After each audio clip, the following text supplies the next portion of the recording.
Disinilah kata kunci yang hendak disampaikan oleh Tuhan Yesus, yaitu mengumpulkan harta bagi dirinya sendiri dan tidak kaya di hadapan Allah. Shalom sahabat sukacita yang dikasihi oleh Tuhan. Jumpa kembali di channel Sukacitamu ID. Hari ini kita akan mempelajari firman Tuhan dari kitab Lukas pasal 12 ayat 13 sampai dengan ayat yang ke-21. Saya akan membacakan firman Tuhan kepada kita. Demikian firman Tuhan. Seorang dari orang banyak itu berkata kepada Yesus, "Guru, katakanlah kepada saudaraku supaya ia berbagi warisan dengan aku." Tetapi Yesus berkata kepadanya, "Saudara, siapakah yang telah mengangkat aku menjadi hakim atau pengantara atas kamu?" Katanya lagi kepada mereka, "Berjaga-jagalah dan waspadalah terhadap segala ketamakan, sebab walaupun seorang berlimpah-limpah hartanya, hidupnya tidaklah tergantung daripada kekayaannya itu." Kemudian ia mengatakan kepada mereka suatu perumpamaan. Katanya, "Ada seorang kaya, tanahnya berlimpah-limpah hasilnya. Ia bertanya dalam hatinya, 'Apakah yang harus aku perbuat, sebab aku tidak mempunyai tempat di mana aku dapat menyimpan hasil tanahku?' Lalu katanya, 'Inilah yang akan aku perbuat. Aku akan merombak lumbung-lumbungku dan aku akan mendirikan yang lebih besar, dan aku akan menyimpan di dalamnya segala gandum dan barang-barangku.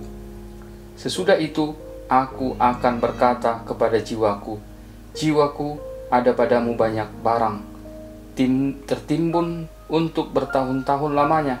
Beristirahatlah, makanlah, minumlah, dan bersenang-senanglah.' Tetapi firman Allah kepadanya, 'Hai engkau orang bodoh, pada malam ini juga jiwamu akan diambil daripadamu, dan apa yang telah kau sediakan untuk siapakah itu nanti?'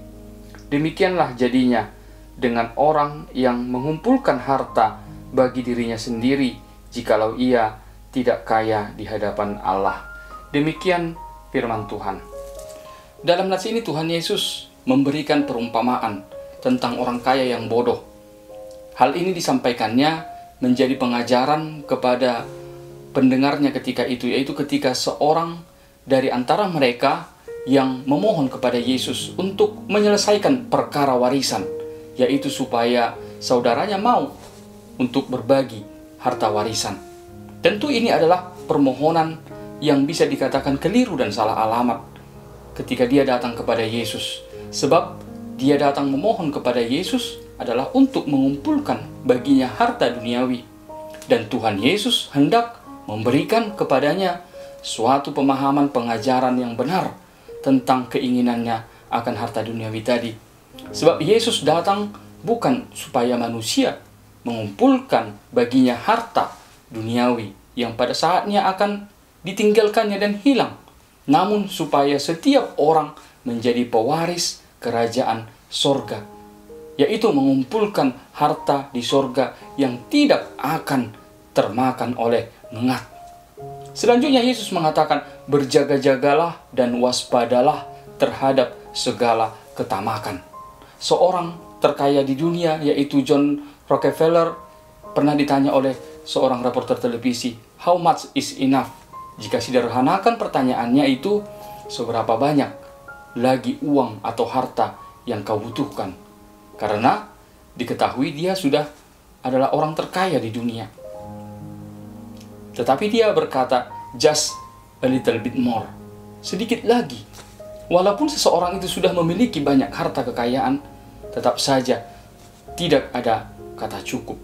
Ketamakan yaitu kerakusan yang selalu ingin memperoleh sebanyak-banyaknya, yang menggantungkan kesenangan, kepuasan, kebahagiaan, dan segala yang ada di dunia ini. Maka Tuhan Yesus ingatkan, berjaga-jaga dan waspadalah. Sebab hidup kita bukan bergantung pada materi yang ada di dunia ini, tetapi Allah pemberi dan pencipta kehidupan. Justru ketamakan akan menjadi akar untuk menumbuhkan banyak lagi berbagai macam dosa di dalam hidup kita. Dan lihatlah, ketamakan akan melahirkan dosa yang lain lagi. Ketamakan akan melahirkan permusuhan, iri hati, sakit hati, dendam. Ketamakan akan membuat seseorang itu sombong, tinggi hati, seperti yang tertulis di dalam 1 Timotius 6 ayat 10. Karena akar segala kejahatan ialah cinta uang. Sebab oleh memburu uanglah beberapa orang telah menyimpang dari iman dan menyiksa dirinya dengan berbagai-bagai duka. Dalam nats ini Tuhan Yesus memberikan perumpamaan tentang ketamakan itu seperti seorang yang merasa senang dan aman karena memiliki lumbung yang besar untuk menyimpan kekayaannya. Namun, kesenangannya itu tidak bertahan lama. Sebab malam itu juga Tuhan mengambil jiwanya. Sahabat sukacita, tidak ada yang salah dengan harta yang ada di dunia ini. Tuhan menyediakan kebutuhan hidup umat ciptaannya. Tuhan menyediakan tidak terbatas sebab Tuhan menciptakan segala sesuatu dalam dunia ini di mana kita tinggal ini sungguh amat baik. Namun ketika harta duniawi dilihat menjadi alasan supaya bisa bahagia, supaya bisa aman di dalam kehidupannya, maka disitulah letak daripada kesalahannya. Tuhan yang menyediakan kebutuhan hidup kita. Hidup kita bergantung pada pemeliharaan Tuhan. Tetapi orang tamak akan menggantungkan hidup dan kesenangannya pada materi yang dikumpulkannya. Semakin banyak yang dia dapatkan, maka hidupnya akan semakin senang dan merasa aman.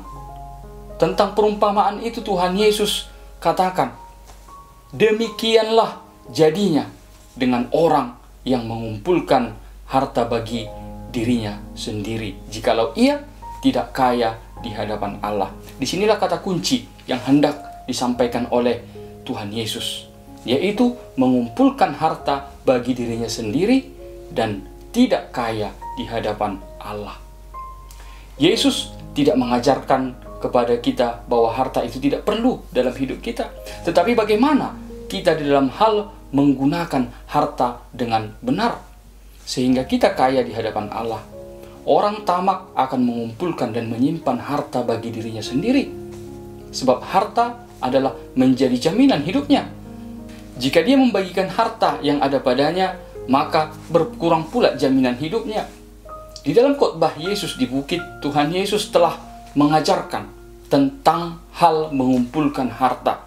Dapat kita lihat di Matius 6 ayat 19-24. Yang pertama, ada dua jenis harta, yaitu harta di bumi yang bisa hilang dan harta yang di sorga yang tidak bisa hilang. Yang kedua, ada dua jenis mata, yaitu sebagaimana pemahaman yang umum diketahui pada masa Yesus, bahwa mata yang tidak baik, tidak sehat adalah orang yang pelit, yang iri, sedangkan mata yang sehat adalah orang yang bermurah hati.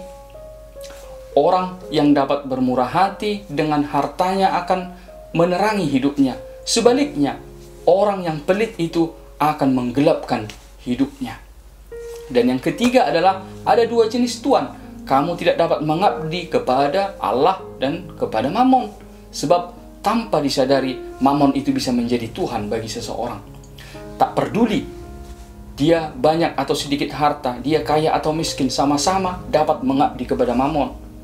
Karena menganggap bahwa memiliki uang atau memiliki harta, kita bisa mendapatkan apapun yang kita inginkan. Kepada siapa kita mempercayakan hidup? Apakah pada uang atau Tuhan? Bahwa bukan artinya kita tidak membutuhkan uang atau harta dalam hidup kita. Namun bagaimana kita untuk memahami posisi atau keberadaan uang itu di dalam kehidupan kita? Apapun yang ada dalam dunia ini adalah ciptaan Tuhan, bersumber dari Dia. Tuhan yang menyediakan kebutuhan hidup kita, sebab kita adalah umat ciptaannya. Apapun yang ada dalam dunia ini, termasuk harta benda, adalah untuk kebaikan ciptaannya. Harta dan kekayaan adalah alat dan bukan tujuan daripada hidup kita. Sebab kita hidup bukan untuk mencari uang, tetapi harta kerajaan Allah itulah yang mau kita cari. Maka biarkan dan serahkanlah hati kita dikuasai oleh Allah. Apapun rencana dan harapan hidup kita, serahkanlah semuanya kepada Tuhan. Jangan pernah kita mengkhawatirkan akan hari esok, sebab Tuhan menyediakan apa yang kita butuhkan untuk hari esok. Tetapi biarlah hatimu dikuasai Tuhan, menjadi orang yang bermurah hati, memberikan hidup dan apapun yang ada pada kita menjadi kemuliaan nama Tuhan. Dengan mau untuk berbagi dan bermurah hati, kita bukan sedang mengurangi persediaan kita untuk masa depan. Sebab yang menjamin masa depan kita adalah Tuhan, bukan Mammon. Tetapi dengan kemurahan hati kita, termulialah Tuhan di tengah-tengah kehidupan kita. Demikian sedikit bisa saya bagi pemahaman penjelasan tentang firman Tuhan, tentang perumpamaan Tuhan Yesus di sini, tentang orang kaya yang bodoh. Kiranya Tuhan memberkati kita, dan sampai jumpa di renungan dan juga di penjelasan firman Tuhan untuk hari yang akan datang. Tuhan Yesus memberkati.